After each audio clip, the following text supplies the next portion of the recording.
This is Democracy Now!, democracynow.org, the War and Peace Report. I'm Amy Goodman.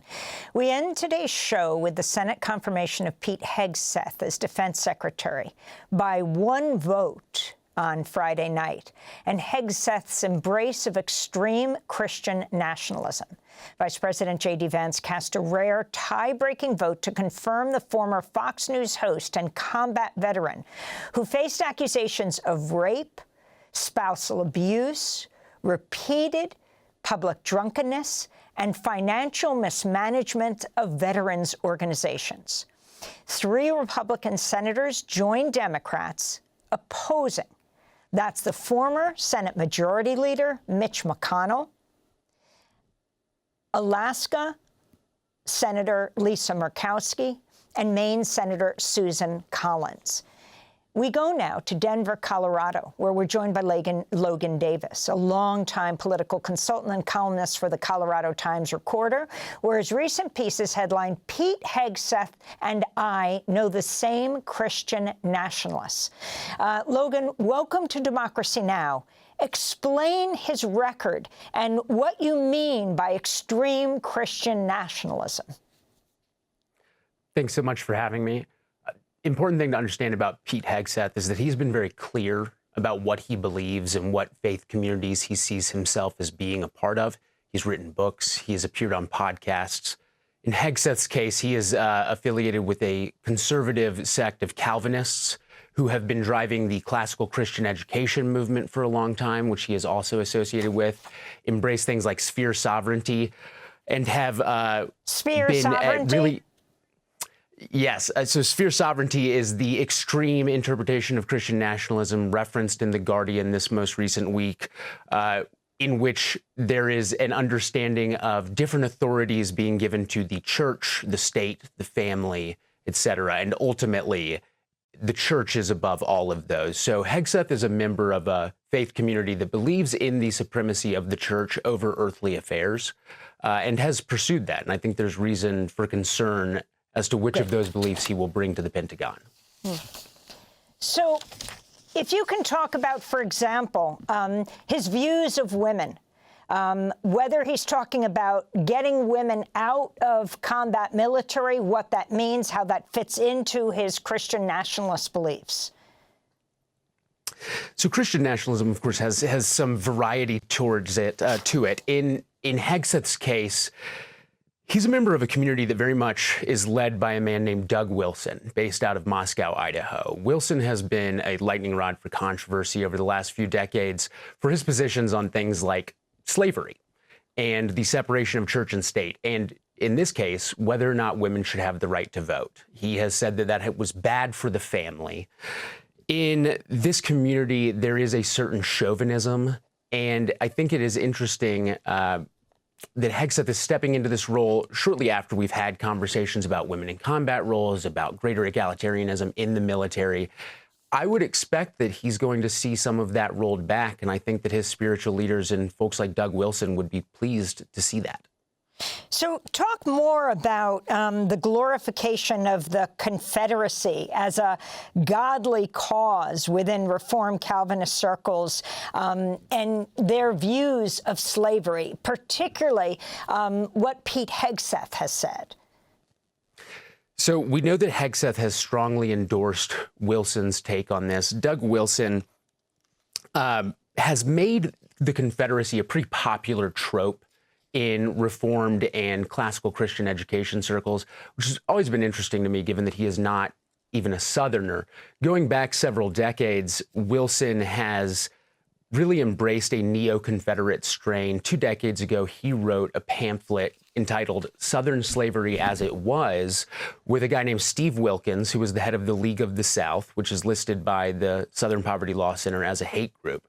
Wilson and Wilkins toured with this pamphlet, which essentially argued that antebellum slavery in the American South was a beneficent institution that kept families together and helped expose black families to the gospel. So he really argued full-throated that the institution of American slavery was a beneficent American institution. And we know that Hegseth has studied at this man's feet. He talks on virtually every podcast he has been on about the most recent thing he has read from Doug Wilson. He seems to have consumed all of his books. He talks about him on podcasts constantly. Most people in American public life do not have a track record of having defended antebellum American slavery. The fact that the incoming Secretary of Defense firmly sides with a man on the other side of that divide is probably not a great sign. I wanted to talk about your background and Pete Hegseth's background. The community of the Reformed Calvinists, the Hegseth family, and what you were a part of. For example, you grew up in a Reformed Calvinist church that was similar to Hegseth's, one of his children attending the high school that Hegseth's child attends. So I did. I grew up in the Reformed community in and around Nashville, Tennessee. My father is actually a pastor. To his credit and ours, when the Doug Wilson faction, the Communion of Reformed Evangelical Churches, splintered off, we did not go with it. However, a lot of the folks in our school, which was a classical Christian school very much affiliated with our church, did. And that's kind of a whole package, the church and classical school thing.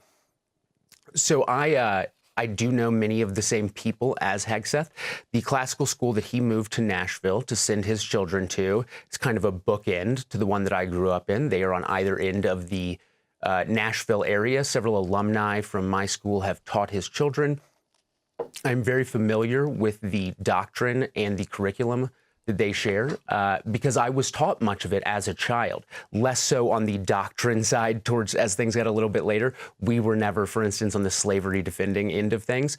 The curriculum, however, at the classical Christian schools, nearly identical. And I think there's a lot of reason for concern in there as well, because there are, for instance, those tropes about the Confederacy or the Crusades and how those things are portrayed. I think that it's a risky thing to be teaching young children. And talk about the tattoos on his body, not just artwork, but the political and religious significance that go back to the Crusades, Logan. Absolutely. The Crusades are a popular historical trope in this community. During the first couple decades of this century, especially, we saw the Crusades kind of resurge in popularity in curriculum and discussion for the obvious reason that it was being used to impose a kind of clash of civilizations frame on the global war on terror, conflicts in the Middle East, and it was being done in such a way as to cast Christian America as the sword of the Lord in that context. With Hegseth's service and what we know he has said about that, it is pretty clear that his Crusader tattoos are a reference to his service in the war on terror.